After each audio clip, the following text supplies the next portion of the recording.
आज की कहानी जैसी करनी वैसी भरनी। शादी की सुहाग सेज पर बैठी एक स्त्री का पति जब भोजन का थाल लेकर अंदर आया तो पूरा कमरा उस स्वादिष्ट भोजन की खुशबू से भर गया।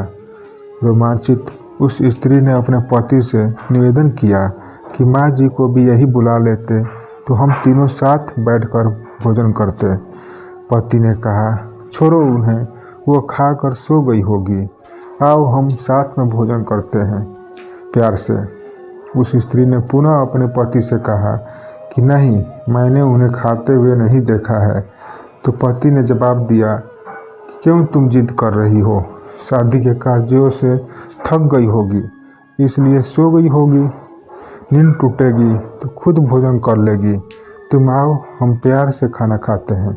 उस स्त्री ने तुरंत तलाक लेने का फैसला कर लिया और तलाक लेकर उसने दूसरी शादी कर ली और इधर उसके पहले पति ने भी दूसरी शादी कर ली। दोनों अलग अलग सुखी घर गृहस्थी बसाकर खुशी खुशी रहने लगे। इधर उस स्त्री के 2 बच्चे हुए जो बहुत ही सुशील और आज्ञाकारी थे। जब वह स्त्री 60 वर्ष की हुई तो वह बेटों को बोली, मैं चारों धाम की यात्रा करना चाहती हूँ ताकि तुम्हारे सुखमय जीवन के लिए प्रार्थना कर सकूं। बेटे तुरंत अपनी माँ को लेकर चारों धाम की यात्रा पर निकल गए। एक जगह तीनों माँ बेटे भोजन के लिए रुके और बेटे भोजन परोसकर माँ से खाने की विनती करने लगे। उसी समय उस स्त्री की नज़र सामने एक फटेहाल, भूखे और गंदे से एक वृद्ध पुरुष पर पड़ी जो इस स्त्री के भोजन और बेटे की तरफ बहुत ही कातर नज़र से देख रहा था। उस स्त्री को उस पर दया आ गई और बेटों को बोली, जाओ पहले उस वृद्ध को नहलाओ और उसे वस्त्र दो, फिर हम सब मिलकर भोजन करेंगे।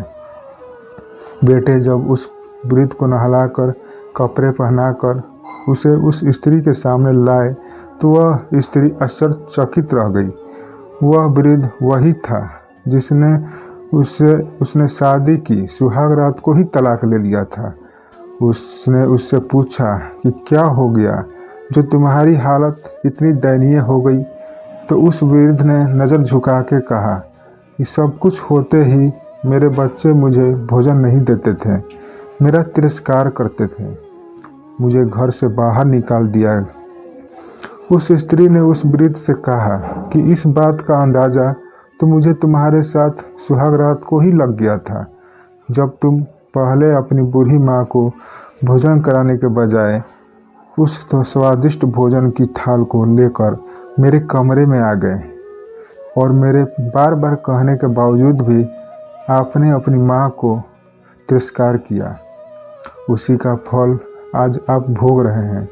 जैसा व्यवहार हम अपने बुजुर्गों के साथ करेंगे उसी को देखकर हमारे बच्चों में भी यह गुण आता है कि शायद यही परंपरा होती है।